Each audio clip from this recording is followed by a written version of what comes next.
2024 लोकसभा चुनाव में बरेली लोकसभा सीट पर भाजपा ने जीत दर्ज कराई है, लेकिन इस जीत को पाने के लिए बीजेपी को नाको चने चबाने पड़ गए और समाजवादी पार्टी भाजपा पर शुरू से ही भारी दिखी।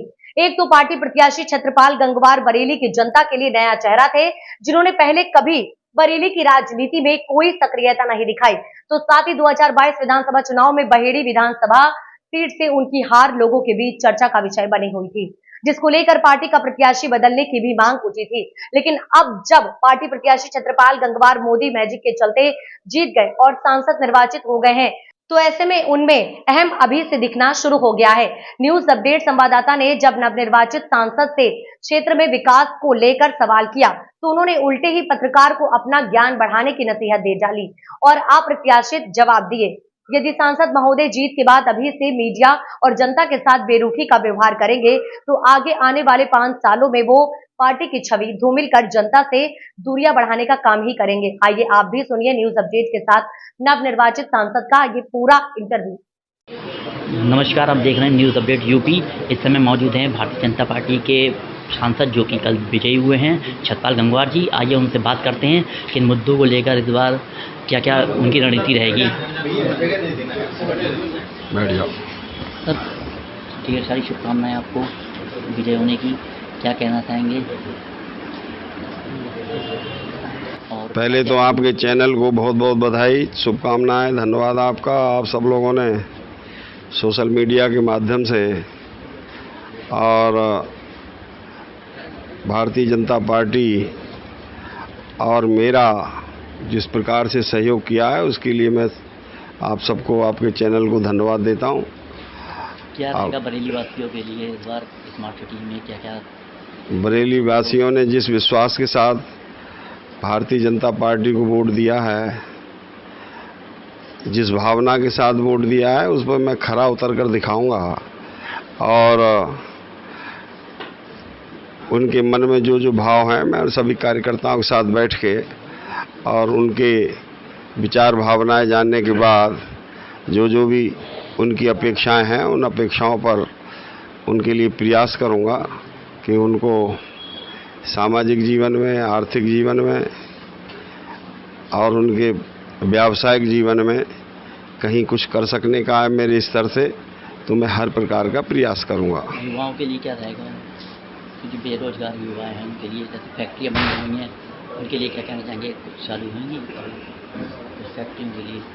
फरसा खेड़ा जो फैक्ट्री जैसे है, उसका कुछ है इसका? और हमारी पार्टी ने नौकर बनाने के लिए, कर्मचारी बनाने के लिए किसी को पढ़ाने लिखाने की व्यवस्था नहीं की है। हमारी सरकार मालिक बनाने का काम करेगी, कर रही है, और हर बेरोजगार नौजवान के लिए कुछ ना कुछ कारोबार, कुछ ना कुछ उनका हुनर है, उस हुनर के आधार पर उनको कुछ ना कुछ देने का काम किया है। मुद्रा योजना के अंतर्गत उनको 10 लाख रुपए तक का लोन, जिसमें किसी गारंटर की आवश्यकता नहीं, काम करे ना, जो भी उन्हें अपेक्षा है, उन्हें काम करने की ज़रूरत है, जिस काम को वो करना जानते हैं, और उन्हें 50 लाख रुपए तक का सरकार लोन करेगी। और बहुत सारी योजनाएं हैं, उन योजनाओं के माध्यम से उनको मालिक बनाने का काम करेगी। हमारी पार्टी कर रही है। बहुत सारे नौजवानों ने, युवाओं ने उसके आधार पर काम भी किया है। केवल नौकर बनाना, 4 से 10 हज़ार, 15 हज़ार, 20 हज़ार की कहीं नौकरी मिल जाए, आज की महंगाई के ज़माने में 10-15 हज़ार रुपये में क्या होता है। इसलिए उनको मालिक बनाने का काम, और उनके लिए कोई ना कोई व्यवसाय, कोई ना कोई छोटा मोटा कारोबार, जो कुछ भी करना चाहते हैं, उसके लिए हमारी सरकार काम कर रही है। 4 से 10 लोगों को और रोजगार देने लायक बने हमारा युवा, इसके लिए काम कर रही है। और यही समस्या का हल है। ज़बरदस्त बेरोजगारी है, बात ठीक है आपकी, पर बेरोजगारी के लिए केवल कारखाना उसका उपाय नहीं है। गांव-गांव छोटे छोटे कुटीर उद्योग धंधे, लघु उद्योग धंधे ऐसे जब तक नहीं खुलेंगे, तब तक गांव की बेरोजगारी, शहरी बेरोजगारी खत्म नहीं होने वाली। मेरे महोदय, आप लोग गलत तरीके से सोचते हो, समझे? जो भी मेरे से अब तक कम से कम 15-20 चैनल बात कर चुके हैं, साहब बेरोजगारी के लिए क्या कर रही सरकार? कारखाने कितने लगवाएंगे आप? तो कारखाने लगवाना समझ गया। जब यहाँ पर 4-4 फैक्ट्री चलती थी, तो क्या सभी को रोजगार मिलता था क्या? उस समय भी मुझे बताओ, यहाँ पर टर्पेंटाइन चलती थी, यहाँ बिमको थी, यहाँ पर कैम्फर फैक्ट्री थी, यहाँ रबर फैक्ट्री थी, ये 4-4 फैक्ट्री थी। क्या सब युवाओं को रोजगार मिल गया था क्या? ऐसे जाने कितना बेरोजगारी उस समय पर भी थी। तो ये कोई समस्या का हल नहीं। समस्या का हल इस देश का, जितना मैंने समझा, ये है गांव-गांव छोटे छोटे उद्योग धंधे, काम धंधे, कारोबार गांव-गांव चलते थे। वो कारोबार सब धीरे धीरे चौपट हो गए। उसके कारण से बेरोजगारी है।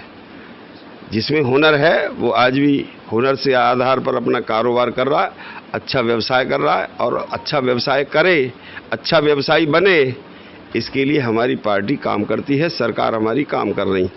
मेरी भी उसी में से रुचि है जो आप मुझसे बात कर रहे हैं। मैं खुद में अर्थशास्त्र का विद्यार्थी रहा हूँ, अध्यापक रहा हूँ, लेक्चरर रहा हूँ, प्रिंसिपल रहा हूँ, और अर्थशास्त्र विषय पे मुझसे बात कर रहे हैं। तो मैं तो तुम्हें लाओ अभी 4 घंटे इसी पे भाषण सुनाता रहूँगा। इसलिए मुझे उसकी बहुत आधारभूत, गांव का रहने वाला हूँ, गांव की क्या क्या समस्याएं हैं, गांव में कैसी बेरोजगारी है, आप तो जानते भी नहीं होंगे। बेरोजगारी का मतलब क्या है, अर्थ बेरोजगारी क्या है, इन सब के तो मतलब भी नहीं जानते होंगे आप। कोई यहाँ पर MSc किया हुआ है, M.Com किया हुआ है, M.Tech किया हुआ है, और वहाँ पर उसको रोजगार देने के लिए लो, वो उसका बन जाओ, वो सार्वजनिक शौचालय उसका केयरटेकर बन जाओ। तो ये कोई समस्या का हल है? वो केयरटेकर बनने के लिए उसकी डिग्री है क्या? ये कोई रोजगार नहीं है मेरे महोदय, ये तो वक्त का काटना है। उसकी योग्यता के आधार पर, योग्यता के अनुरूप उसको अगर कारोबार काम मिल रहा है तो अच्छा है, तो उसकी योग्यता का सदुपयोग हो रहा है। वरना मेरे भाई, अब इतनी बातें चैनल पे नहीं बोली जाती। तुम इन्हीं में से बहुत सारी बातों को पकड़ोगे और जाके फिर मेरे खिलाफ मोर्चा खोलोगे। नहीं, धन्यवाद आपका, धन्यवाद। सुभाष नगर वासियों के लिए क्या रहेगा? तुम्हारे लिए, तुम्हें अभी खबर ही नहीं है, तुम्हें केवल सुभाष नगर याद है, तुम्हें केवल सुभाष नगर याद है। सुभाष नगर से लेकर सिटी शमशान भूमि और यहाँ से लेकर सीवीगंज तक कम से कम 7-8 अंडरपास बनने में अभी इसी बीच में घूमकर आया हूँ, देखकर आया हूँ। तुम्हें जानकारी नहीं तो जानकारी करो, अपनी योग्यता बढ़ाओ, लोगों की समस्याओं, जमीनी समस्याओं को समझने की कोशिश करो। मैं जहाँ पर क्रॉसिंग में गया वहाँ पर मैंने देखा, वहाँ 2-2 घंटे हर 5 मिनट पे ट्रेन आ रही, और वहाँ पर लोगों को समस्या है।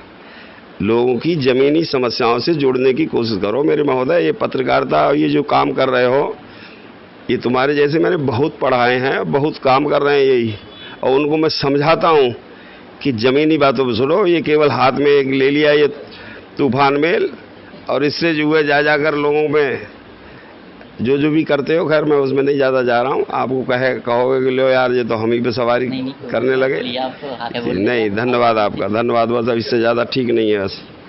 तो हमारे साथ ये थे जसपाल गंगवार जी, और आप देख रहे हैं न्यूज़ अपडेट यूपी बरेली से।